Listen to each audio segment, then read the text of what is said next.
Hi everybody, Dr. Džo Dispenza here. I want to take a moment and teach you some basic tools to begin to change your life.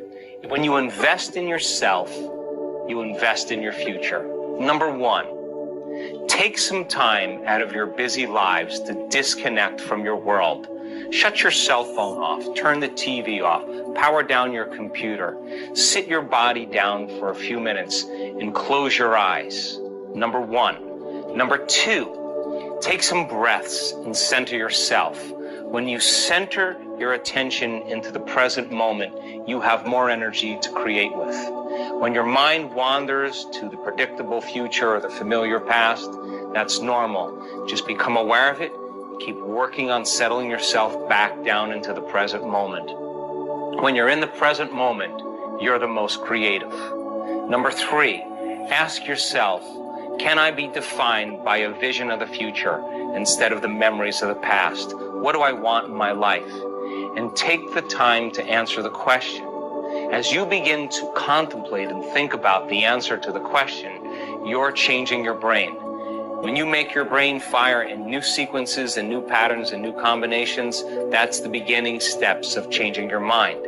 Next, decide on the emotions you'll feel when you begin to create that future, and teach your body emotionally what that future is going to feel like.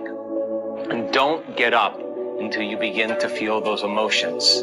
Next step, step number four, rehearse in your mind who you're going to be when you open your eyes, the things you have to do, the choices you have to make, the steps you have to take, and review them over and over again. Number five, you can't go to the future holding on to the biology of your past.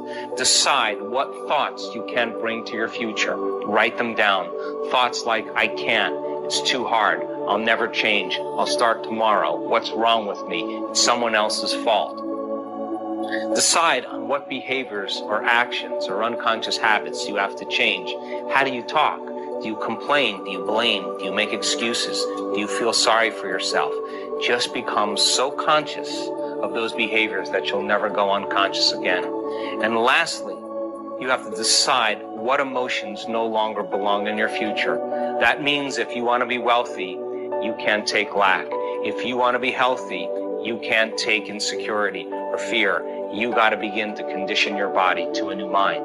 If you do this every single day, your personality creates your personal reality. And your personality is made up of how you think, how you act, and how you feel. Change any one of those things and you change your life. And begin to measure the effects of you it cause. Give it a shot. Now, there's dangers to be in the present moment. There's dangers to express love. There's dangers to trust, because if you're living in an environment where survival is the credo, you're not going to want to close your eyes and go within. You're not going to want to trust anybody. You know, this is not a time really to relax. This is a time to be vigilant. So then people they can intellectually understand it, but they can't get to that level because they're always perceiving their environment as the jungle. So when we begin to overcome those emotions of stress that are highly addictive, the body is no longer being tormented like an addict. That is when the body to liberate energy, and that's when our heart starts to open, and that's when we start to believe in possibility again. So if our personality creates our personal reality, we make a decision first.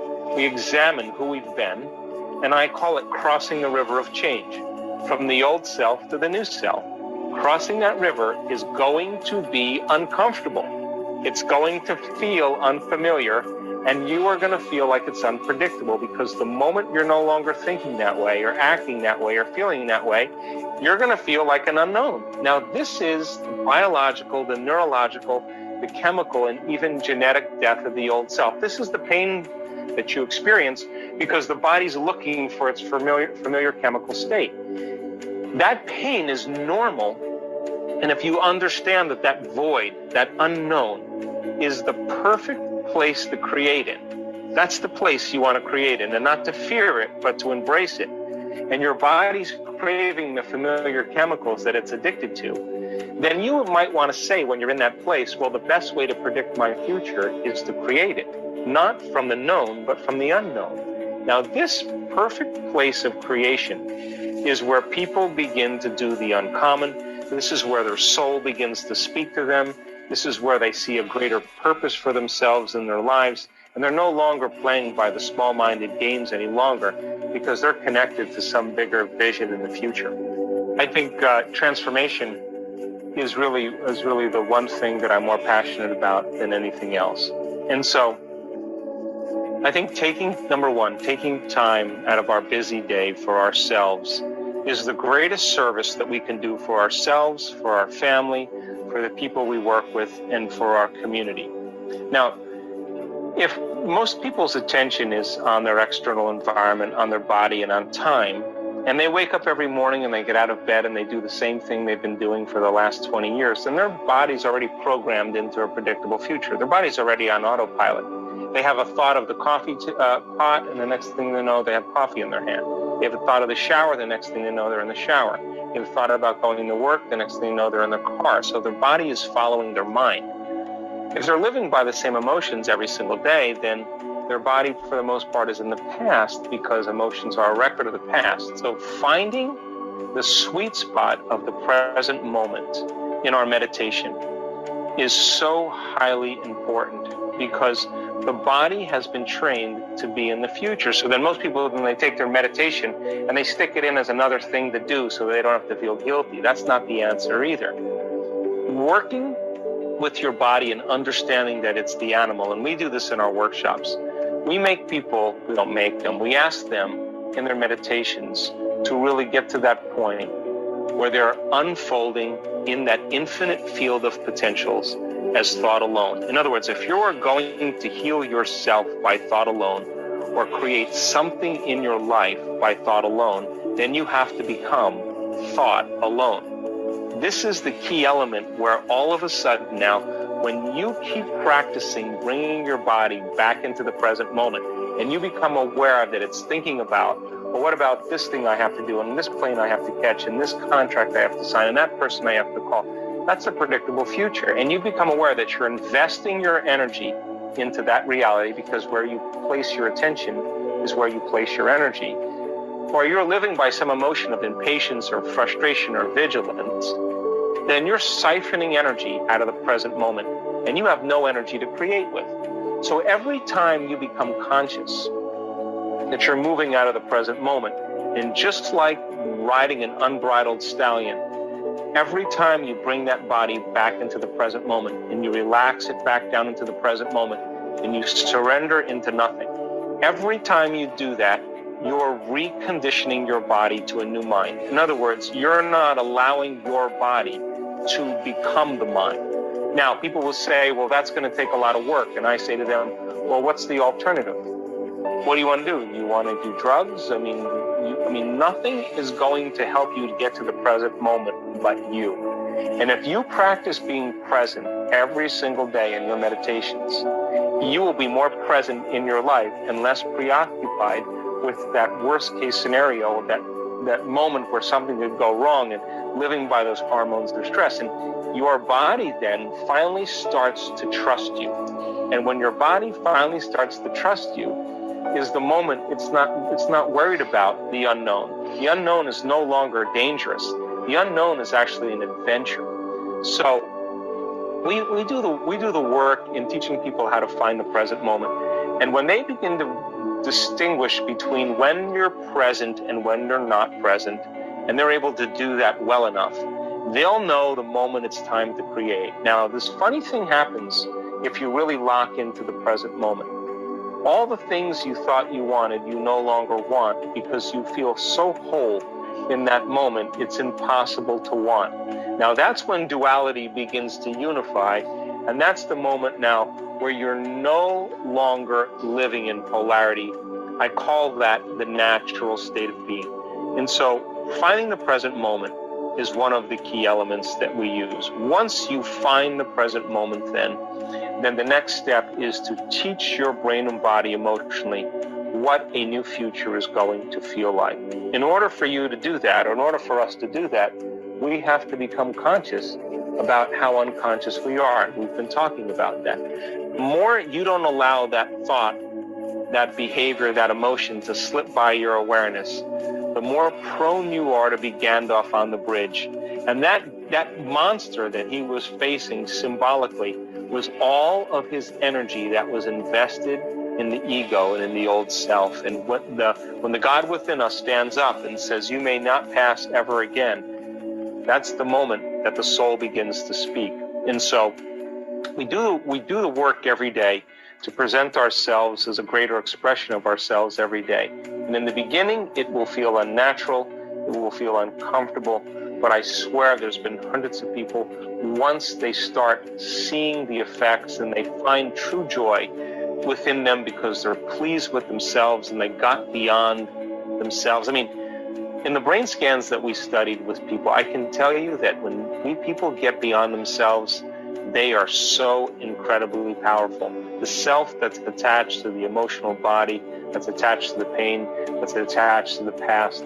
And then, by the way, they tell the story based on those emotions. And Scientific American said 3 months ago that 50% of everything that people talk about in their past is a lie.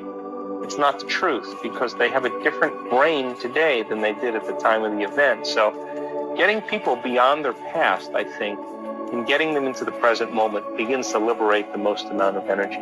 I think people are beginning around the world to wake up to the idea that the illusion is becoming so obvious. I mean, every single paradigm right now is collapsing, whether it's the political model, the economic model, the religious model, the medical model, the educational model, the environment. Everything's collapsing right now because it cannot function on the old laws, the old paradigms. Something new has to be created. So then, how do we begin to become supernatural? We have to begin to do what's unnatural. And when everybody else is in lack and in poverty, that is the time to give. When everybody else is in fear and worried, that's the time to demonstrate courage. When everybody else is judging and warring, that's the time to show love and compassion. And if we keep doing the unnaturals long enough, sooner or later we'll begin to become supernatural. So our soul's journey then is to step out of the quagmire and the limited beliefs and perceptions that keep us playing in this limited realm, this limited density, where we are matter trying to change matter. Once we get a taste of the divine, and that divine, again, we've measured this over and over again. When you are that thought in that infinite space, when the brain is perceiving space and no longer perceiving objects, it gets very organized. It gets very coherent. And when the brain gets coherent, we get coherent. And when the heart gets coherent, we love way more. And that's when we begin to emulate the divine. So over and over again, as we begin to climb out of these limited states, and we break free from those survival emotions that keep us feeling more like matter and less like energy, the side effect of all of that is becoming more energy and less matter. And that's when we start to demonstrate being a vibrational being. The field around our bodies when we're living in stress is about 3-4 inches in size. Open your heart, it can be up to 9 meters wide. We measured it. And so then when you begin to open your heart, you feel connected to something greater. That's the beginning.